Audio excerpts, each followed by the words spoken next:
Hello students, अब हम पढ़ेंगे हाउ टू मेजर डेप्रीसिएशन। देखो, हाउ टू मेजर डेप्रीसिएशन जो है हम लोग ऑलरेडी कर चुके हैं, तो ये आपको खुद को करना है ना। Important formula at a glance दे रखा है इन्होंने वैल्यू एडेड मैथड का, राइट। वैल्यू ऑफ आउटपुट में से इंटरमीडिएट कंजप्शन माइनस कर दो, या फिर sales plus change in stock कर दो, closing stock minus opening stock कर दो, ठीक है। चेंज इन स्टॉक निकालने के लिए फिर इधर दिया हुआ है कि ये सब कुछ प्लस कर दो। टर्शरी सेक्टर, सेकेंडरी सेक्टर में depreciation, net indirect tax, NFIA, ये सब कुछ प्लस माइनस कर दो। तो ये सब कुछ भी, ये फॉर्मूला भी हम ऑलरेडी 2-3 बार डिस्कस कर चुके हैं, तो ये फॉर्मूलाज आपको खुद को पढ़ना है और उसके बाद ही प्रैक्टिकल हम स्टार्ट करते हैं, राइट। तो ये सब कुछ आपको ऑलरेडी आई थिंक अब तक याद हो गया होगा और आपको याद कर लेना है ये। उसके बाद अपन लोग स्टार्ट करते हैं। इसमें सब दिया है, कंपनसेशन ऑफ एम्प्लॉयज़ में क्या क्या इंक्लूड होता है, ऑपरेटिंग सरप्लस में क्या क्या इंक्लूड होता है, फिर ग्रॉस डोमेस्टिक कैपिटल फॉर्मेशन में क्या है, gross capital formation, net export वगैरह सब कुछ गिवन है। तो just read first and then after start solving it. Example 1 देखते हैं। हमें value added by form A और फॉर्म बी निकालना है, मतलब अलग अलग निकलेगा। देखो, sales of form A, sales by form A है मतलब 4000, एक्सपोर्ट बाय फॉर्म ए है ना, तो export plus 1000। Purchase by form है तो सेल प्लस कर देते, तो परचेज माइनस कर देंगे, माइनस कर दिया 200, ठीक है। तो हमारे पास 4800 आ गया। अब सेल बाय फॉर्म ए तो 2940, उसमें बाय बी माइनस कर देना है, ठीक है, बस बाय बी माइनस कर देना है। तो ये, और इसमें क्या किया, इसमें देखो इन्होंने ये सेल था उसमें से माइनस कर दिया परचेज, तो इस तरीके से आंसर आ गया। एग्जाम्पल नंबर 2 देखते हैं हम। इन्फॉर्मेशन गिवन बिलो है, हमें value added by form A और बी निकालना है, ठीक है। इसमें GDP मार्केट प्राइस पे गिवन है, हमें NDP एट फैक्टर कॉस्ट निकालना है, right. GDP eight market price निकालना है और NDP FC निकालना है, ठीक है। इसमें हमको value added from firm A firm B अलग से भी निकालना है, राइट। देखते हैं। Sale by form A 500 plus करना है, sale by firm B to household तो 350 प्लस करना है, 350 में करना है। Sale by firm B to general government तो प्लस करना है 100, है ना। Change in stock of form A, तो change in stock of form A तो फॉर्म ए में प्लस करना है। क्लोजिंग स्टॉक और ओपनिंग स्टॉक दिया है, तो closing stock minus opening stock मतलब प्लस 10 माइनस क्या करना है इसमें वैल्यू एडेड बाय फॉर्म ए में। परचेज बाय फॉर्म है तो माइनस करना है 320। इनडायरेक्ट टैक्स पेड तो इसको बाद में लेना है, डेप्रिसिएशन बाद में लेंगे। सेल बाय फॉर्म ए तो फॉर्म ए में 500 200 और प्लस करना है, ठीक है। इस तरीके से है। Sale by form A to B, तो ए से बी को दिया है तो इससे कोई हमको मतलब नहीं है, ऑलरेडी पूरा सेल दे रखा है, इसलिए इन्होंने यहाँ पे इंक्लूड नहीं किया है क्योंकि ऑलरेडी पूरा सेल दिया हुआ है, ठीक है। ओके, नाउ हम देखते हैं वैल्यू ऑफ बी। तो ये मैंने सब कुछ आपको बता ही दिया, लेस कर दिया, तो इस तरीके से value added by firm B भी आ गया हमारा।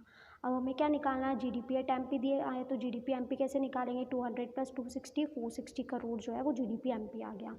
अब GDP MP से हमको NDP FC निकालना है, तो G से N पे जाना है, मतलब लेस कर देना। आप depreciation consumption of fix capital minus कर दो, तो लेस कर दिया -120। MP से FC गए, मतलब लेस कर दो इनडायरेक्ट टैक्स माइनस कर दिया हमने, लेस 75। तो इस तरीके से 265 करोड़ जो है आपका आंसर आ गया, राइट।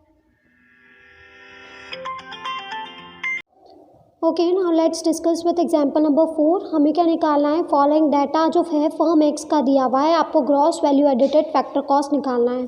सेल्स गिवन है, ओपनिंग स्टॉक, क्लोजिंग स्टॉक दिया है, परचेज ऑफ इंटरमीडिएट गुड्स दिया है, परचेज ऑफ मशीनरी दिया है एंड सब्सिडी गिवन है, राइट। तो सेल्स में प्लस कर दो, चेंज इन स्टॉक निकालना होता है तो क्लोजिंग माइनस ओपनिंग कर दो, तो चेंज इन स्टॉक आ जाएगा, उसमें इंटरमीडिएट प्रोडक्ट्स माइनस कर दो। अब क्योंकि वैल्यू एडेड फैक्टर कॉस्ट निकालना है, इससे तो हमको MP निकलता, तो MP से FC पे जाने के लिए subsidy, indirect tax, net indirect tax minus होता है, इनडायरेक्ट टैक्स माइनस सब्सिडी होता है, तो माइनस माइनस प्लस हो गया, तो सब्सिडी हो गया plus, right.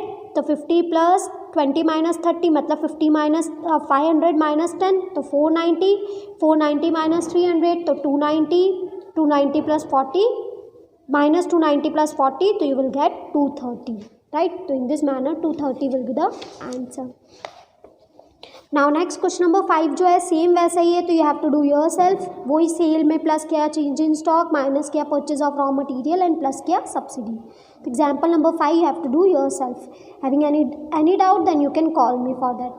Now example number 6 हम देखते हैं. फॉलोइंग डाटा गिवन है, हमें निकालना है net value added at factor cost. इसमें भी सेम वही चीज़ है कि हमें net value added at factor cost निकालना है.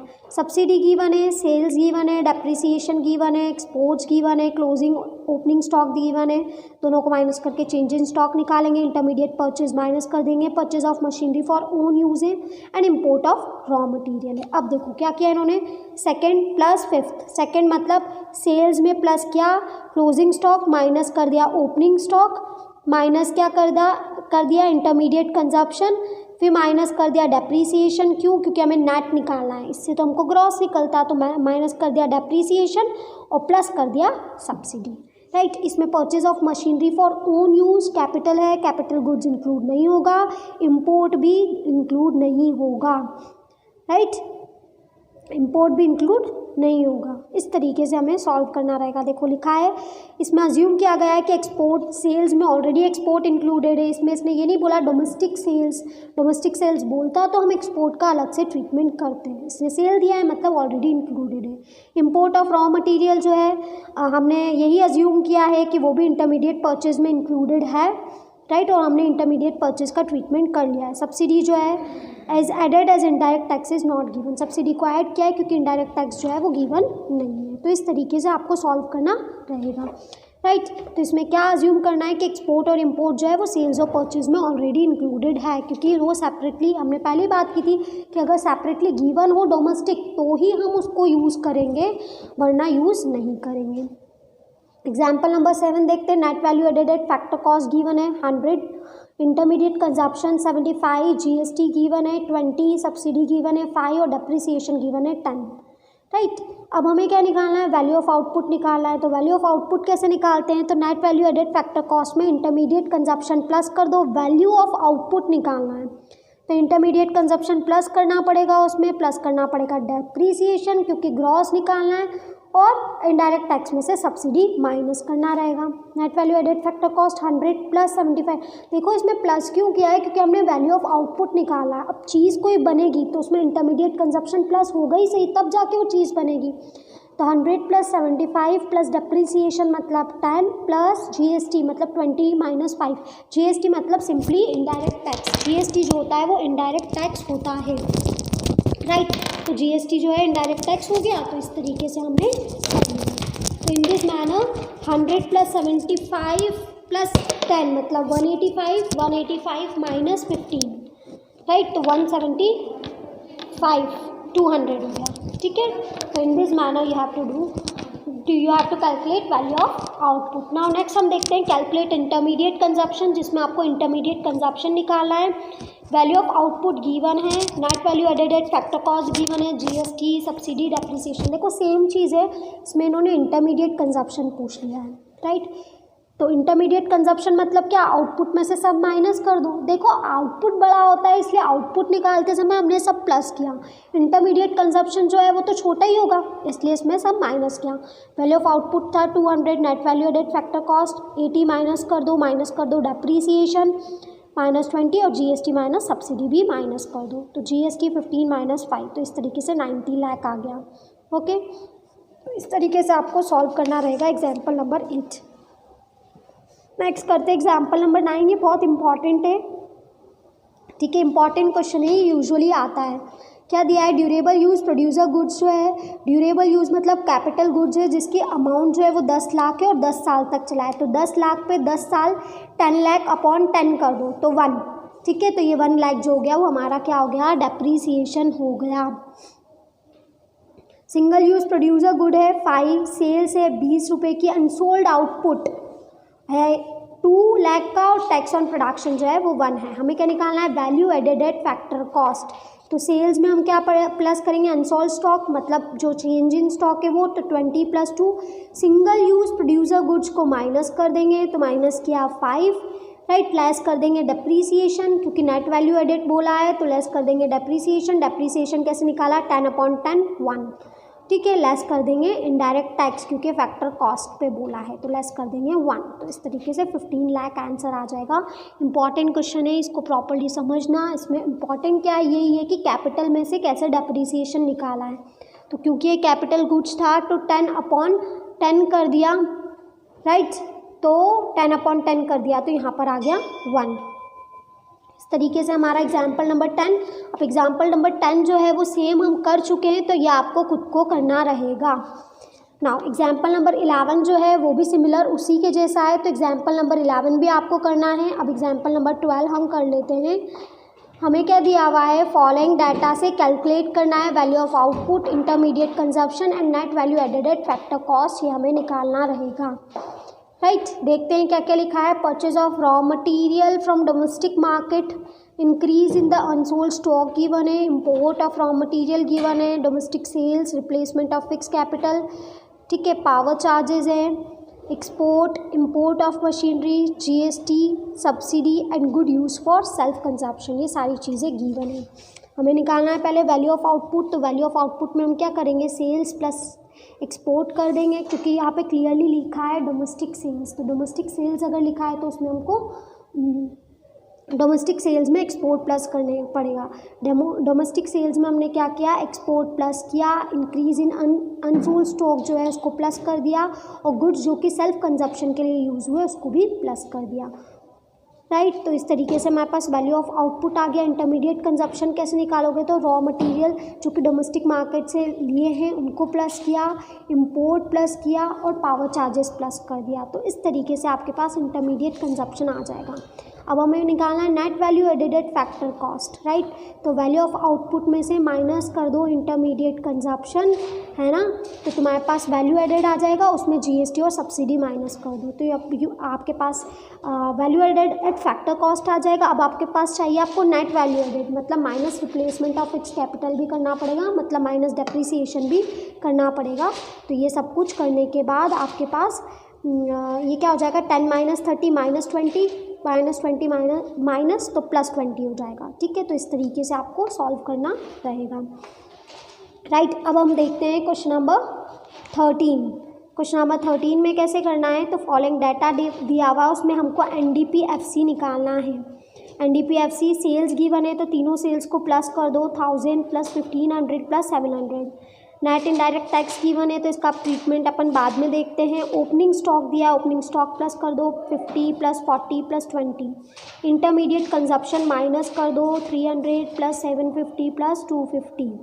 हमें क्या निकालना है, नेट डोमेस्टिक प्रोडक्ट, नेट मतलब डेप्रीसिएशन भी माइनस होगा, तो माइनस कर दो 100 + 80 + 60, सारा डेप्रीसिएशन माइनस करने पड़ेगा। फैक्टर कॉस्ट दिया है, तो मतलब इनडायरेक्ट टैक्स भी माइनस होगा, 50 + 30 इनडायरेक्ट टैक्स माइनस कर दिया। तो इस तरीके से हमारे पास net domestic product at factor cost आएगा। इसमें इनडायरेक्ट टैक्स इसलिए माइनस किया क्योंकि हमको फैक्टर कॉस्ट पे निकालना है, और इसमें नेट था, इस वजह से हमने डेप्रिसिएशन को भी माइनस किया, ओके। नाउ नेक्स्ट क्वेश्चन करते हैं हम, question example number 16। Example number 16 में क्या दिया है, एक इकनॉमी में फॉलोइंग ट्रांजैक्शंस हुए। ए ने गुड्स सेल किया बी को 20 करोड़ में, बी ने, ठीक है, बी ने उसको 30 करोड़ में सेल किया।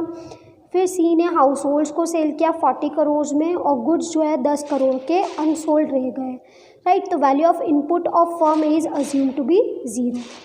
ना बी ने सेल किया 40 करोड़ में सी को, 60 करोड़ में डी को, और 50 करोड़ जो है वो फाइनल कंजप्शन के लिए यूज़ हो गया। सी ने अपना आउटपुट सेल किया 100 करोड़ में डी को, 100 करोड़ में उसने हाउस होल्ड्स को भी दे दिया, और एक्सपोर्ट जो है वो 100 करोड़ का था।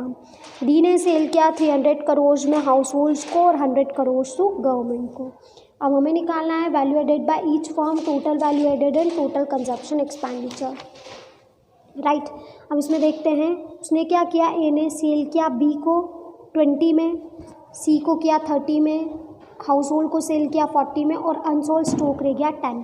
तो वैल्यू ऑफ इनपुट जो था वो 0 था, तो नेट वैल्यू एडेड अगर हम निकालें, ठीक है, वैल्यू एडेड निकाल दो तो क्या आ जाएगा, 20 + 30 50, 50 + 40 90, 90 + 100, तो ये 100 आ गया, है ना। अब हम सेल टू सी में देखते हैं, तो उसने किया 40 उसने अपने दूसरे को सेल किया 60 में, फिर दूसरे को सेल किया 50, ठीक है। ये देखो 40 60 और 50, राइट। 40 60 और 50 से हम देखते हैं तो इसमें क्या हो गया, अगर हम वो देखें तो परचेज फ्रॉम ए से कितने में परचेज किया था 20 में, और इसका टोटल लगा लो तो ये आ गया 130। नाउ सेल टू डी है ना, तो सेल टू डी में 100 100 100 आ जाएगा, यहाँ 30 40 आ जाएगा और ये 230 हो जाएगा, ये 300 ये 100 हो गया। अब परचेज फ्रॉम बी जो है वो 60 हो गया, ठीक है, और परचेज फ्रॉम सी जो है वो 100 है ना, ठीक है, ये 60 है और ये 100 है। इस तरीके से आ गया। वैल्यू एडेड निकालना है तो इसका 100 करोड़ आ गया, 130 आ गया, 230 आ गया, 240 आ गया, राइट। टोटल वैल्यू एडेड आ गया 700 करोड़। टोटल कंजप्शन एक्सपेंडिचर तीनों चारों का सेल प्लस कर दो, ठीक है। तो क्या सेल किया, फाइनल सेल प्लस करेंगे, है ना। तो 40 इधर फाइनल सेल था 50 का, अगले वाले में फाइनल सेल जो था वो था 100 का, और अगले वाले में था 300 का, और गवर्नमेंट का भी कर दो तो प्लस 100। इस तरीके से हमारे पास आ जाएगा। नाउ नेक्स्ट रेस्ट क्वेश्चंस आपको करना है। Example number 17, example number 18 same similar है जैसे हम लोग कर चुके हैं। Example number 19, right.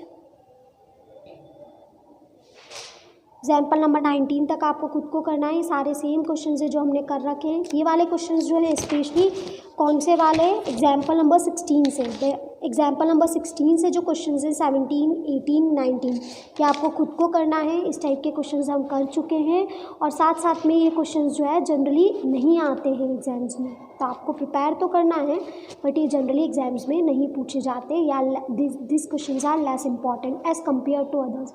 उससे ज़्यादा जो इंपॉर्टेंट होते हैं वो ये होते हैं कि जिसमें वैल्यू ऑफ आउटपुट निकालना हो आपको, वैल्यू एडेड निकालना हो आपको, इंटरमीडिएट कंजप्शन निकालना हो। This question are most important. और सबसे इम्पॉर्टेंट वो था जिसमें कैपिटल स्टॉक गिवन था और उससे हमने डेप्रिसिएशन निकाला, कैसे, ईयर देकर। उसने उसकी टर्म दिया था कि कितने साल तक वो चलेगा, और उसके बेसिस में हमने डेप्रिसिएशन निकाला। तो that question is very important.